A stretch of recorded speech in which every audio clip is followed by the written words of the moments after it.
Hello students, I'm Himani Sharma, your UGC NET educator. In this new YouTube video, we are going to move forward with the concept series which are related to paper 1 of ours, right? So UGC NET has been asking questions from higher education, research aptitude, and there are multiple 10 units which we talk about. But in the previous YouTube videos, I have tried to cover research aptitude and the most important topics from the NET perspective which are there, right? And we have started with the higher education now. So what are we going to cover in today's lecture? We are going to talk about the JAIN system of education. In the previous lectures, we have tried to talk about the pre-independence commissions. We have also tried to talk about post-independence commissions. We have also talked about the ancient system of education, where we talked about the 4 ashrams of life, how in general nature the education was spread in ancient India, the Vedic times, right? Then we talked about the Buddhist system of education, correct? And in today's lecture, we are going to talk about the Jain system of education, how education was spread, what and how this religion, at what point of time really this religion emerged, how, what were the scriptures which were there, what do we know as salvation here? Like, unlike the Buddhist times, in Buddhist we know salvation as nirvana. In Hinduism or in ancient times, in Hinduism basically we used to know it as moksha. But what do we call it in the Jainist sphere? We are going to talk about in today's lecture. So it has been an ancient Indian religion with rich educational background, rich educational traditions, and students from all over the world, right? They used to come here. The monks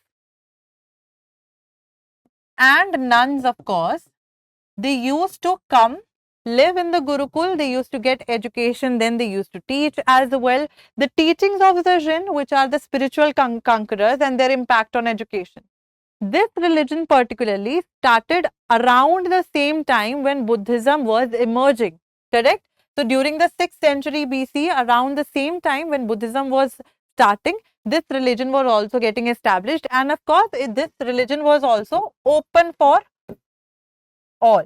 So anyone, regardless of their caste, creed, etc., could come, live here, get education, read the scriptures which are there from the Tirthankaras, revolves around the life and teachings of its renowned or revered spiritual leaders which are known as Tirthankaras, right?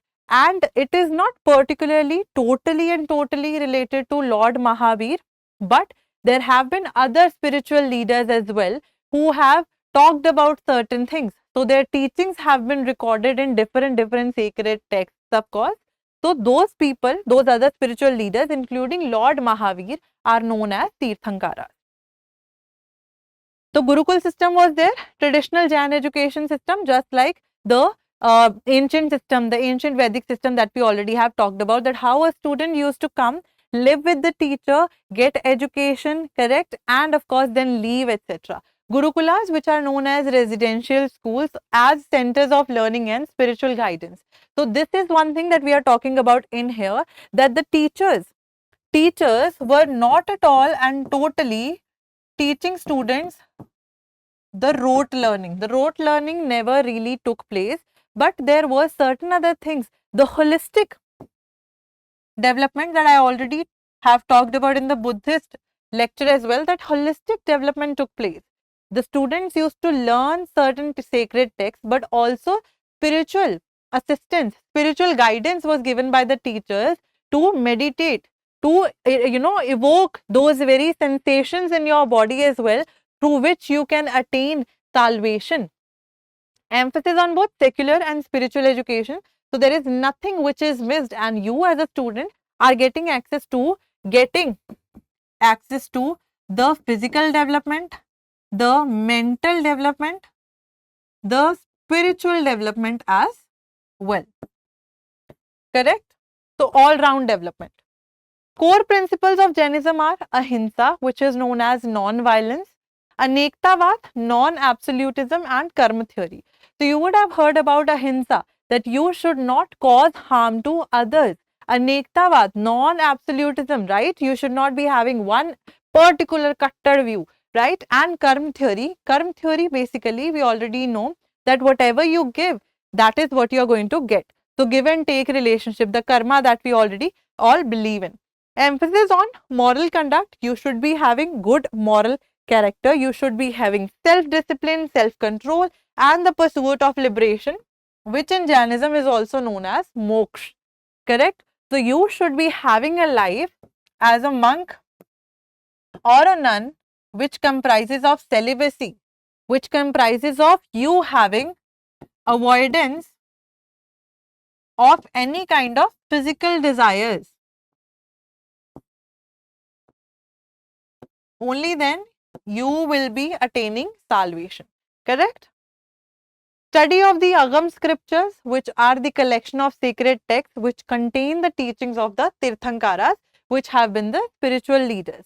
So there, as I already told you, there have been multiple spiritual leaders when it comes to Jainism, even before Lord Mahavir was there.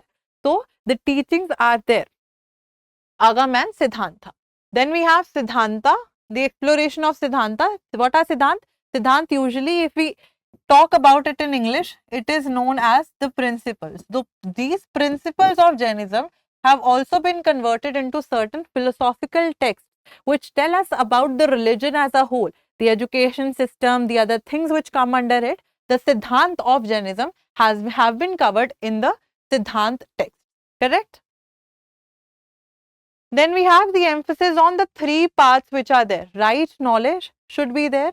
You as a monk, you as a Jain monk, you as a Jain nun should have right knowledge of anything and everything which you have studied, which you are exploring.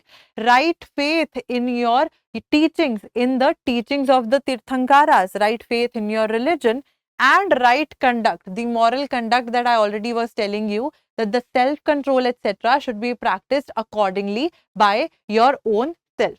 Education plays a crucial role in developing these very aspects when it comes to learning about a particular religion and progressing towards liberation. If you are going to get educated about the teachings of your particular spiritual leader or leaders per se, that will come through education only. And through you getting education, you getting the right knowledge that your spiritual leaders wanted you to have, then only you're going to achieve moksha. Correct? This is what they used to say. Study of scriptures, Jain scriptures included the Pravachanasar, right, which has been written by Kund, which is who has been a spiritual leader at Tirthankara. Tattvartha Sutra and Uttar Dhyana Sutra. These three are the major texts which are there, which have been written by the, of course, the Tirthankaras.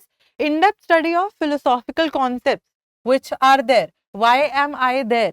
The existential thing. Why do I exist? The ontological questions, the philosophical questions, those are also answered here.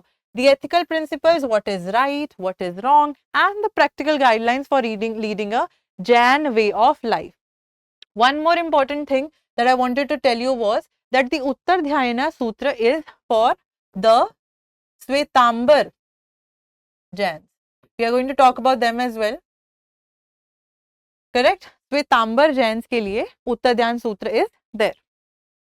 Then we have subjects and curriculum. What were the subjects which were being taught under the educational sphere of Jainism? Scriptures, of course, we have talked about the Tirthankaras, the teachings which have been there. Philosophy and ethics for the moral conduct, for the overall growth, for them knowing certain things in depth.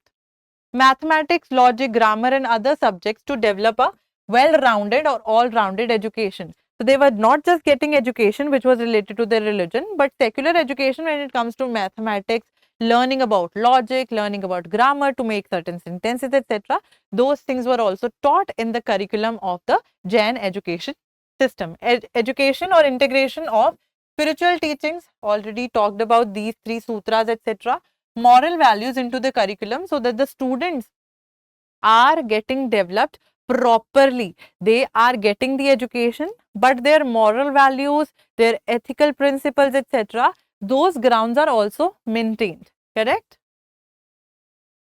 So 5 great vows, when a monk is supposed to be there converting to, or if we are talking about accepting the religion of Jainism, these 5 great vows are supposed to be there. You are supposed to practice ahimsa, which is non-violence. Satya, you are always and always supposed to tell the truth and not a lie. Astya, that is non-stealing. You cannot steal. You cannot steal anything from a small grain of rice to anything and everything. You cannot steal anything if you are a Jain. Brahmacharya, celibacy, already talked about that. Apargriha, that is non-attachment. You should not be having any kind of attachment to the beings who are there. Only then, if you are detached from the individuals who are there, only then you will be able to attain salvation properly, because you are not emotionally attached to someone. You are just and just attached to the spiritual, the spirit which is there, the spiritual calling that you have for the moksha. Correct? So these were 5 great vows. Now we have 2 main branches of Jainism. There are other branches as well, of course, but the 2 major branches we are going to talk about. First is the Digambar Jainism. One of the 2 main sects of Jainism, which is known as sky clad or sky robed. These people, these Digambar Jains, they practice nudity. They do not wear anything, because for them it is just like they are getting rid of the materialism. They are detaching themselves from even a piece of cloth. So the people who practice the Digambar Jainism, they will not be wearing anything as a symbol of renunciation and detachment. Believe that women cannot attain liberation without being reborn as men, which is such a different and an orthodox view, that for women to attain salvation, the Digambar Jains believe that they should be reborn as men, only then they will be getting moksha. Correct? So this is one branch. Then we have another branch which is known as Svetambar. Svet, which means white. The white clad is known as Svetambar Jains. They wear white robes to symbolize purity and non-attachment, that we do not belong anywhere, we are pure. So as white color symbolizes purity, same is the case with the Svetambar Jains. They wear white robes in that very sense. Believe that both men and women can attain liberation. Correct? So that is one thing. They practice nudity and they think that women are supposed to be reborn as men to attain salvation, the Digambar Jains.